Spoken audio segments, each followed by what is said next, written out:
Good afternoon. My name is Gladys Gachanja and this is NTV At One. Today we're following up many stories for you, and one of them, as you were saying earlier on, is the Council of Governors giving the status of devolution in the country, something that we'll still be following up on and giving you more details coming out of that meeting and press conference. And we are also in Meru County, where the government has launched the Ajira project, and our reporter, that is Melita Oletenges, is on that front. He will be joining us with more details of the same. And of course, we cannot ignore the fact that Kenyans are beaming with pride following that win at the AFCON games. And Warothe Kiru is in studio to give us the latest. Warothe?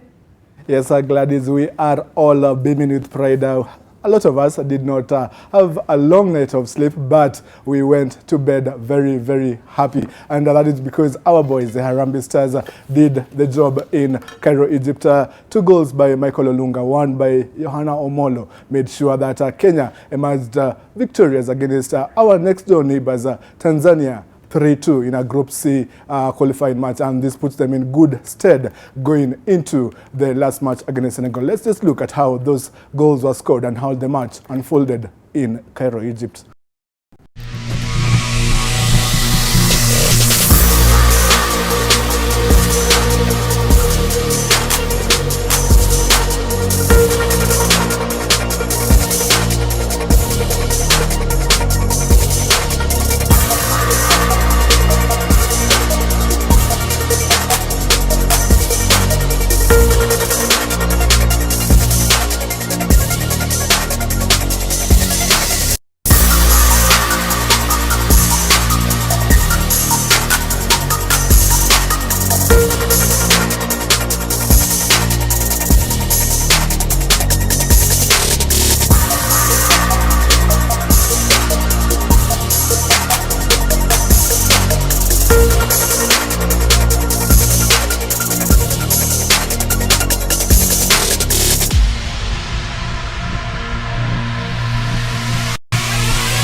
Now, the national football team hard-fought win over Tanzania has given Kenyans an extra spring in their step with the bragging rights obtained. And as Brian Otwal reports from the 30th June Stadium in Cairo, Egypt, the Swahili derby was not only played on the pitch, but also on the stands.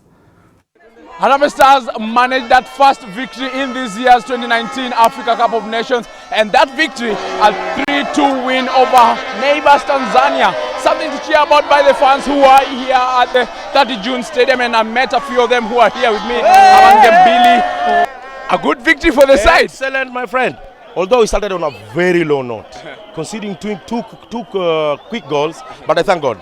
The boys came back composed. Olunga's goal, a contender for goal of the tournament. Definitely, my friend. Did you see that turn? Excellent turn. Excellent. All right. What do you make of the victory? It was a great game. We were all supporting Kenya, and we all love Kenya from now on. Gosh, the first victory in 15 years for Harambee Stars. A fantastic game. I love the way Harambee Stars played today. Well done to Coach Minye. You know, he changed his usual defensive tactics. Today he was attacking, and even though we went on the back foot, we had a few defensive issues. It was brilliant that the boys held on. There was so much to do with attitude today. I mean, we've always had the skill. So much to do with attitude, so much to do with selections, good substitutions, and of course Michael Olunga's first goal, brilliant. We knew that kutangulia sio kufika. We knew our boys were very smart. We had to sing to tell them that we can do it. We will, we must, we can, and we did it! The boys, they have really tried, and we are really happy. We have supported them, and I thank all the people who came to support our team. In fact, they have really tried, and they have to keep up. Na tunawaambia Senegal tarehe moja, wembe ni ule ule. Hakutakuwa na moto zaidi wa leo. Vijana wamecheza vilivyo, tumeshukuru sana, na wameonyesha, na mashabiki wa Kenya walioko hapa wameonyesha hari na moyo wa kusupport vilivyo, kuona kwamba nchi yetu, timu yetu ya Kenya imetoa matokeo mazuri. Jumla kwamba timu zote zimecheza vizuri, lakini mpira ni mchezo wa makosa. Unapokosea mwenzako anachukua nafasi hiyo, anachukua stadi cha nafunga. Kwa sisi tumepata nafasi tukazipoteza, basi Kenya wenzetu wamepata fursa, wamezitumia. Lakini nzuri yake, tungewafunga sana ingekuwa shida. Mngeza kutunyima ushemeji, ingekuwa tabu. Wachina wako bilioni 2, timu wako 11 hawana, watu 50. Yaani Wachina unaambiwa wako bilioni hizo 2, lakini hawana timu ya watu 11 kwenye dunia hii. Lakini tunashukuru, mmetuonyesha kwamba mnajua kukimbia. Hata leo mmekimbia sana.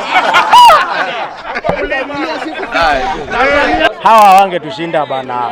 Kiburi ndio wanayo, lakini game hawana. Alright, those have been the fans who have enjoyed that match, and indeed they will wait to see how Kenya prospers against Senegal on first in that Group C final tie right here at the 30 June Stadium. My name is Brian Otual. We'll be talking much more in other matches. And clearly that Swahili derby eliciting a lot of reactions, and the men who played on that pitch had a lot to say. Harambee Stars players and head coach Sebastian Minye came under heavy criticism after their lackluster performance against Algeria. After the famous win over Tanzania, captain Victor Wanyama, Michael Olunga, who scored 2 goals, as well as Minye, had this to say. It was a very difficult game, against Tanzania, our neighbors back at home. But all in all, we want to say thank you, for our fans for traveling, and just we continue working hard in the upcoming games. It's a tough call, We cannot say it's going to be an easy task, but this is football. We have 90 minutes to play for, so we are going to work hard, keep on, the hard work, and let's see how it goes. It has been tough, but we showed our fighting spirit, and as a team, we can harm anyone. When we are together like that, we are strong. Against Senegal, perhaps moving forward now? Yeah, it's our final. We'll take it as a final as well. We'll fight for everything, and we'll give our best like today. Hopefully we can get something from it. I'm really happy because the player wrote tonight the story of Kenyan football, because it's the first victory in a final phase with stake. Okay, and now all the country can dream for something fantastic. I don't know it will be enough to be qualified, but at least I think the Kenyan tonight can be proud, because their players show their qualities and their team spirit. And when you develop this kind of team spirit, everything is possible. When we received the message of the President of the Republic, Kenyatta, he told us, we know you cannot win this tournament, but we want to be proud of you. Give your best. I think today it was not perfect, of course, but we gave our best, of course. Finally decided to play 2 strikers, changing your form of play. Are you pleased with it? Of course, we won. It was a good choice, no? Huh? Thank you. Lovely to see Monso Minye having a laugh there. It has been a tough AFCON for Kenya, but finally a win. Second win in 16 matches in all our AFCON appearances. This is the latest from AFCON. I'll be back with a lot more sports in a bit, but for now, back to Gladys.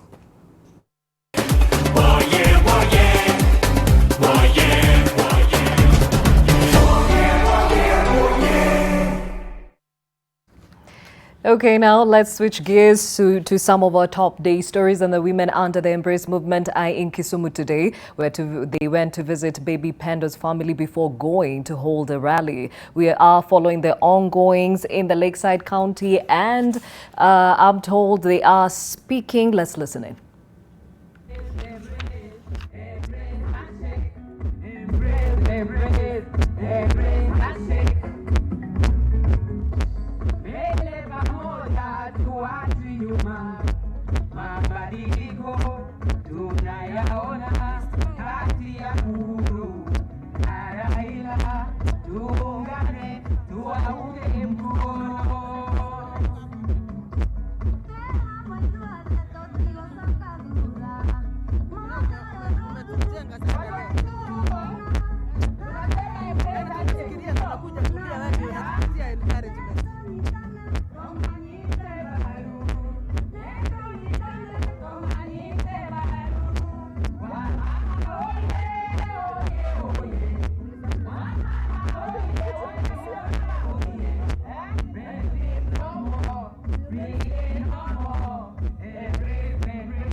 Pictures and sound coming from Kisumu County, where the women under the Embrace movement are, and they will be speaking to the media even as they go on with their tour, and we'll bring you the latest from that county in our subsequent bulletins. Now to Meru County, and Cabinet Secretary Joe Musheru is at the launch of the Ajira program in Meru South Constituency, Embu County. The program aims to create 1 million job opportunities every year, with the government citing that it is a concerted effort between public and private partnerships. Melito Letenges will be giving us that report, but for now, let's listen in to the proceedings. Actually, in universities, academic experience, work attachment, and attending meetings, seminars, trainings, both local and international. And then you wonder, but the truth is,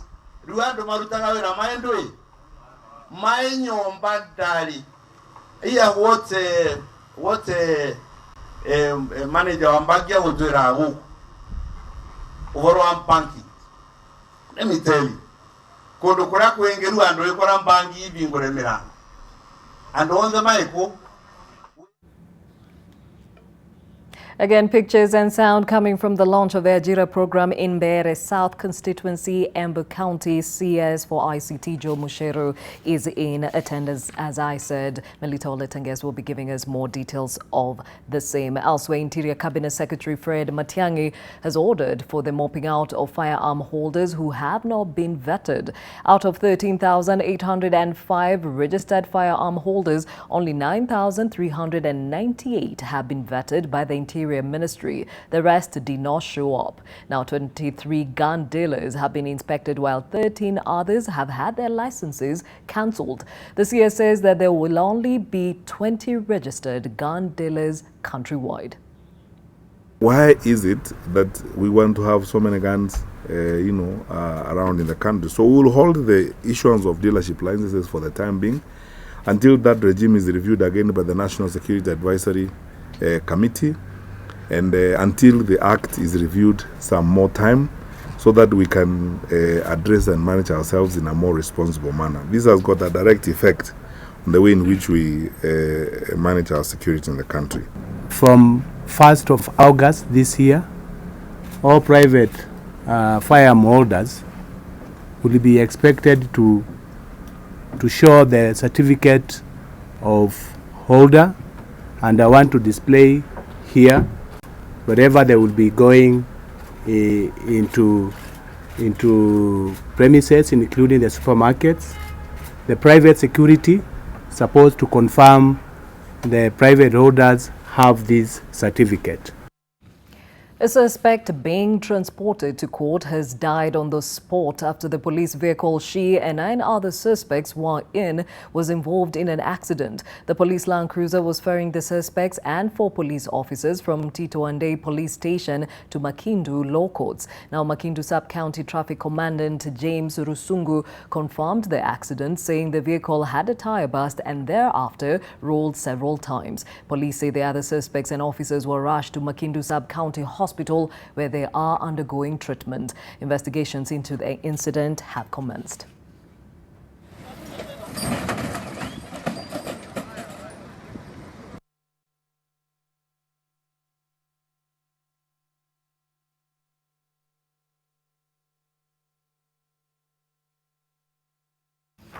Staying with security matters, 6 counties are under scrutiny of the National Cohesion and Integration Commission on cases of hate speech and incitement. This is according to the Commission's Assistant Director of Complaints and Legal Enforcement, who also pointed out that there are 46 active hate speech cases in the courts. The counties on NCIC's monitor are Kilifi, Uasin Gishu, Elgeyo Marakwet, Nakuru, Kakamega and Baringo. The Commission has embarked on trainings to empower police officers across the country on how to effectively monitor, gather evidence and prosecute cases related to hate speech and incitement. Now, NCIC has expressed concerns over increasing cases of hate and insightful statements by politicians.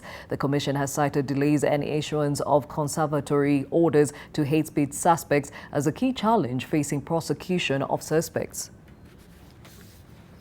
To train officers from the National Police Service on the use of voice recorders, camcorders, for purposes of monitoring hate speech in political rallies within the region.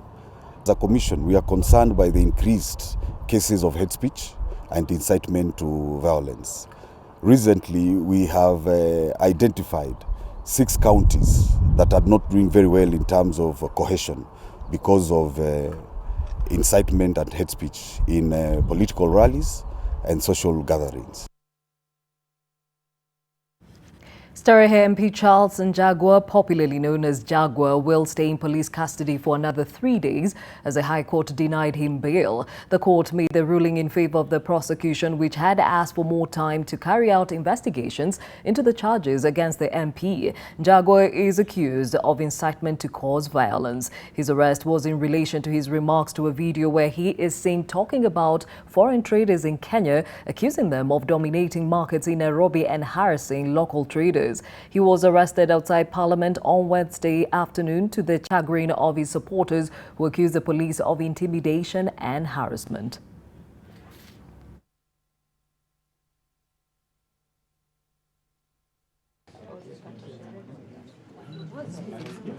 Elsewhere, Governor Stephen Sang has called on President Uhuru Kenyatta to take action on the assassination of Deputy President Ruto. He said this is also He said this as he also claimed his own security has been withdrawn after he went to reclaim a tea farm owned by former Minister Henry Koskei. And if anything happens to His Excellency the Deputy President of the Republic of Kenya, after all these issues have come to the fore, the innocent blood of the Deputy President, if anything happens, will squarely rest in the hands of this government led by the President himself, Uhuru Kenyatta. To Tana River, and the alarm has been raised over the rising cases of defilement in Garissa and its surrounding areas, with the judiciary believed to be handling more than 800 cases. According to Justice Rosaline Korir, the system popularly known as Masla has been misused by communities who are marrying off girls as young as 14 years. Communities residing in Tana River County have been urged to shun archaic traditions such as early marriages that violate the rights of children. Lady Justice Rosaline Korir presided over the Children's Service Week in Garissa and Tana River County. Korir said that defilement cases in the area had reached a record high, with the majority resulting from early marriages and sexual violence against children.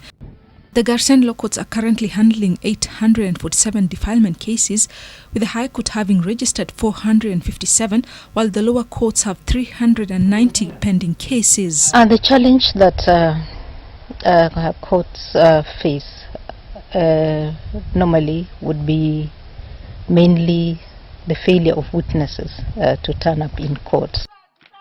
Korir also blamed parents for abandoning cases in court as they failed to appear to testify, therefore defeating the administration of justice to victims of defilement. In most cases, families of victims want cases withdrawn and the matter to be solved by village elders. The community has a system of dealing with, of settling their cases back at home. Tuko na kitu inaitwa maslahi. Wazee wanakaa wanaamua kotini hao hapo, ile justice anasikiliza, wala si masharia magistrate. Nyinyi mnakaa nyumbani, mnaamua huyu msichana amedhulumiwa, unalipa ng'ombe fulani, mnaamua wenyewe. Hiyo si kazi yenu.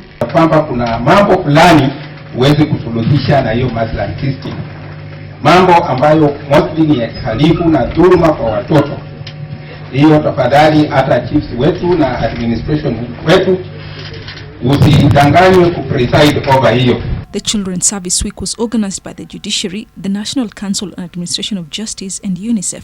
This year's theme is Enhancing Access to Justice for Residents of Garissa with a focus on children. To Kakamega, and police in the county had a hard time on Thursday after demonstrators blocked parts of the Kakamega-Kisumu road. The demonstrators were protesting the death of a suspect said to have been killed inside a police cell. Trouble began after the protesters dumped the body of the deceased at the Kayenga police station, and they accused the police of failing to arrest the person responsible for the death 3 days after the incident happened. Isuka South MCA Frauk Machanje condemned the death and called for the transfer of any officer found guilty of the murder. It took the police the better part of a day to restore normalcy in the area. The family of the deceased have called for speedy investigations into the incident.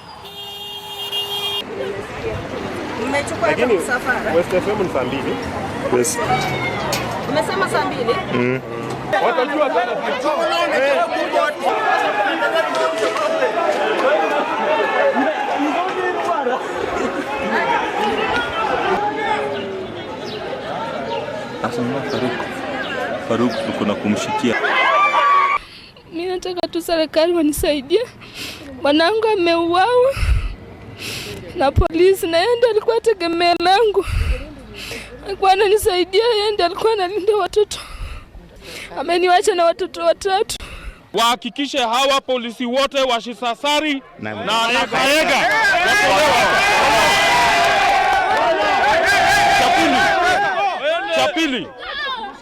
Cha pili, tunataka uchunguzi ufanywe tujue huyu kijana amekufa vipi, kwa sababu huyu alikuwa kama msamaria mwema. Alipata mgonjwa akambeba akampeleka hospitali, baadaye wakakwamia pikipiki yake kuifuata, ndio akashikwa. Baada ya siku 3 ndio huyu amekufa. To Meru County, and the county government is now the first county to adopt a sexual and gender-based violence SGBV policy, which is aimed at reducing and eventually eradicating cases of abuse of any nature on women. The police will be spearheaded by a multi-sectoral technical team comprising of various actors drawn from the county government, the judiciary, law enforcement agencies, representatives of institutions of higher education, and members of a civil society. The policy was officially launched by the Meru County Governor Murang'a, who also inaugurated the technical team. Come forward. Teacher Service Commission representative. Without a woman being financially liberated, she will tolerate a lot of battering from her husband because she has nowhere to go. So if you really want to empower women, empower them economically. Let them be independent. We cannot separate liberation from gender violence, from economic empowerment, of our women. Gender equity and empowerment has been an issue of concern not only in Meru but in Kenya for a long, long time. And to another win for Meru County, patients who require laparoscopic surgeries will now be able to have the procedure carried out at the Meru Level 5 hospital. This after the government invested in the specialized equipment, making the facility the second public hospital to offer laparoscopies in the country. Now, a laparoscopy is a less invasive surgery in which a fiber optic instrument is inserted through the abdominal wall to view the organs in the abdomen or surrounding areas. It causes minimum scars on the skin and takes a shorter time to heal compared to the traditional open surgery. Endometriosis, a condition suffered by some women, is often diagnosed via a laparoscopy. It's a special day because we are doing a special kind of operations. They are called minimal access surgery. For gracious ladies will be lucky to access the surgery here in our facility, so they don't have to go all the way to Nairobi. Nation Media Group is set to hold its annual general meeting this afternoon in Nairobi. The shareholders are set to be appraised of the performance and plans the media house has going forward. And Lillian Kerry is on location and now joins us live. Lillian, what are some of the highlights to expect?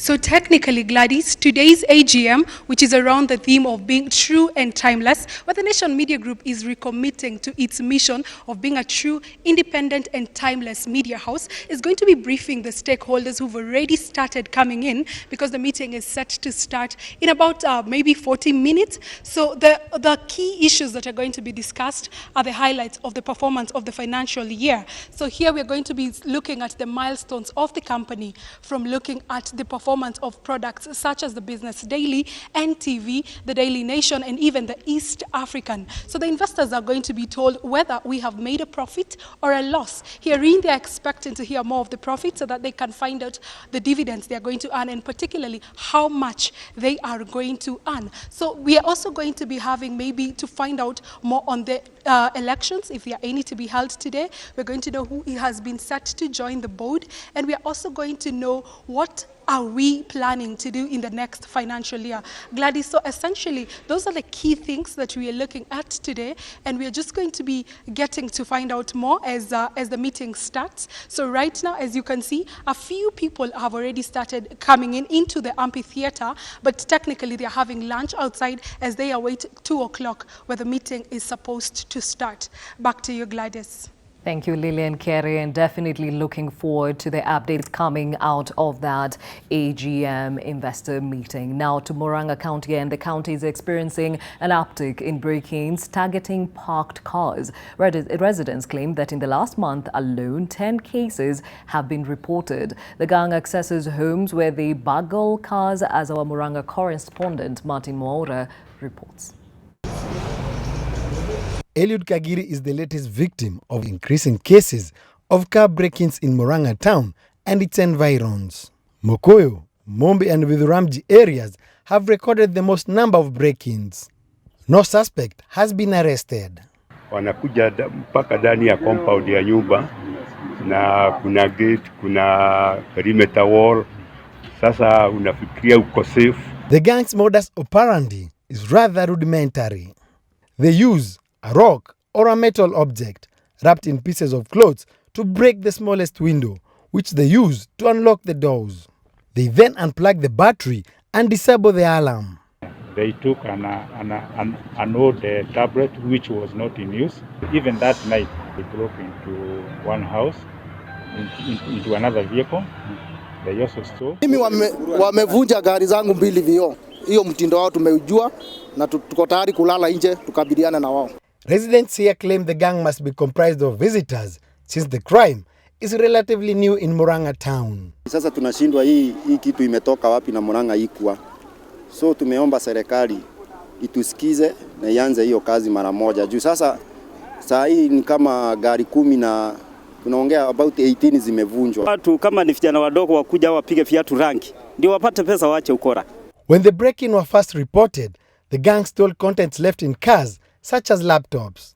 Now, the gang steals just about everything, including car stereos and batteries. Kwa hivyo tunaona hao watu wanatupeleka hasara kama watu wa insurance. Our attempts to talk to the police proved futile. The residents say the gang is becoming more emboldened and are asking the police to move swiftly before the problem become an epidemic and a danger to public safety. Martin Moura, NTV, Murang'a County. It is a story of triumph, resilience and determination as Garissa University held its first ever graduation ceremony. 346 students were awarded with various certificates, diplomas and degrees. The university suffered one of the worst terror attacks in the country when Al-Shabaab militants stormed the institution, killing 148 students in April of 2015. Faces gleamed with happiness and pride among the hundreds of graduates and their families who stood tall in an institution that was once filled with fear, sadness and hopelessness. Jibril Maalim, a survivor of the April 2015 terror attack at Garissa University, was among the students who defied all odds, graduating with a degree in business management. Since the terror attack, then we suffered a lot of trauma, and but at the moment we are saying we came across all of that, and we are very happy and delighted. But 148 students never made it to see this day. A minute's silence was observed to honor those lives that were snatched too soon. But we want to tell all extreme forces, we want to tell Al-Shabaab that your intention was to close Garissa University. And today I'm sure where you are, you must be watching this graduation. And we want to prove indeed and use a proverb that the pen is mightier than the sword and the gun. A total of 346 students, almost a half of them women, were awarded with various certificates, diplomas and degrees. It's a day we want to tell the parents who lost their children that their blood will not go in vain. A day that we want to tell other Kenyans that Garissa University has come of age. Garissa University is making a positive mark and staring at better days ahead as it releases its first graduates to the job market. With all of us standing together, the university will remain safe and strong and grow from strength to strength. The university became fully fledged in October 2017 and is the only institution of higher learning that offers degrees in the expansive northeastern region. Salah Mohammed, NTV, Garissa. The World Bank has awarded 22 counties financial support worth 4 billion shillings to carry out development projects following the impressive performance and prudent use of funds. Nyandarua and Nyeri emerged first and second position respectively for the economical use of public resources allocated to counties under the Kenya Devolution Support Program KDSP in the 2018-2019 financial year. Of the 4 billion shillings allocated, 2.1 billion shillings is set to go to financing capacity building programs, while 1.95 billion shillings will go to funding capital investments, particularly on projects supporting the Big Four agenda. Speaking during the launch of the disbursement of the grant, Devolution and ASOL Cabinet Secretary Eugene Wamalwa urged both the national and county governments to collaborate so as to improve service delivery to the public. World Bank support program coordinated by the Ministry of Devolution and ASAS. It supports counties' capacities, particularly in public finance management, in human resource management, planning and monitoring and evaluation, as well as civic education and public participation, investment and environmental and social safeguards. And staying with business matters, consumers burdened by huge debt from digital credit providers could have some relief going forward if players in the sector adhere to the Code of Conduct tabled by the umbrella body. The Code of Conduct developed by the Digital Lenders Association of Kenya seeks to enforce provisions regarding market discipline. This comes against the backdrop of concerns around unfavorable borrowing terms for consumers. Under the code, lenders will be required to cap initial loans to a maximum of 4,000 shillings for new borrowers who have no credit history in a bid to cushion them from excessive borrowing. Additionally, lenders will be required to give detailed explanation, including visual presentation of loan terms such as interest payable. We are starting off by forming an industry body which shall go a long way in creating some level of standards within which we can benchmark all players and within which consumers can refer to when and if they want to know where to go and what standard to expect from particular players in the market. There's a lot of emphasis on how to move the digital credit lending industry into that phase where it's not just about market development, but market discipline as well. And this is not just present here in Kenya. If you look world over, it's a sort of similar trend that happens as well. Time to shift gears once again to the sporting world, where Kiru is in studio. Yes, it is time to play on NTV At One. I am Warothe Kiru. In case you're wondering how the atmosphere was like inside and outside the 30th of June Stadium in Cairo, Egypt, as Kenya played Tanzania, here's a snippet captured by our very own Brian Otwal.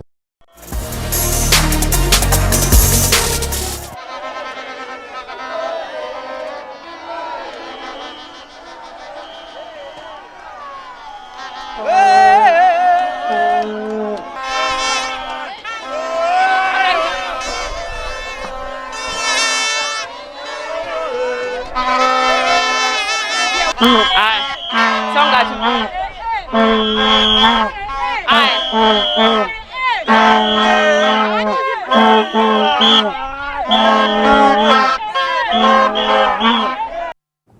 Kenyans dancing in the streets of Cairo, courtesy of the beautiful game of football. And the Coca-Cola Under-16 football Nairobi Regional Quarterfinals posted mixed results as our defending regional champions Upper Hill stamped the authority with a 4-1 victory over their worthy opponents Dandora Secondary School. Langata High School also made their intentions known after cruising past host Lenana School with a 4-2 win. Lenana have themselves to blame after failing to capitalize on a 2-1 lead until the 87th minute. Langata made a dream comeback to win the match through a Muban Bur hat-trick and a William Chemirir fourth goal that was caused by a defensive blunder. In the girls category, Dagoretti Mixed Secondary School mauled Starehe Girls High School 9-0 to book a place in the semi-finals as High Ridge Secondary Schools shot to the semis with an emphatic 4-1 score against Roy Secondary School.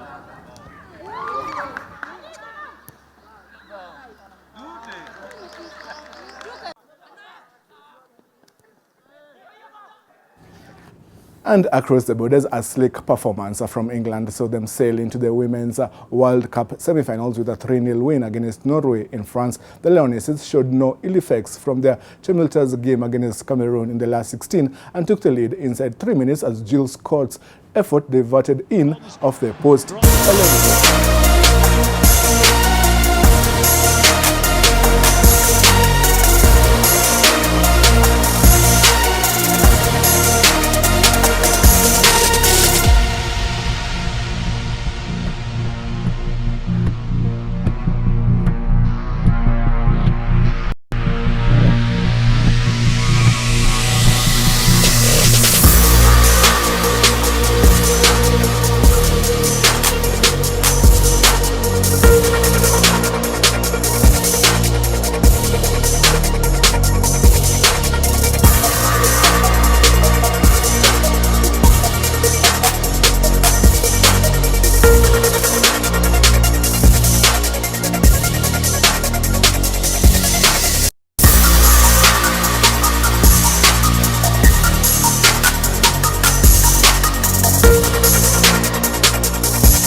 Again, and definitely looking forward to more games at the AFCON. Well, that is it from us on NTV At One. Much more coming your way in our subsequent bulletins. Enjoy the rest of your Friday and the weekend. My name is Gladys Gachanja.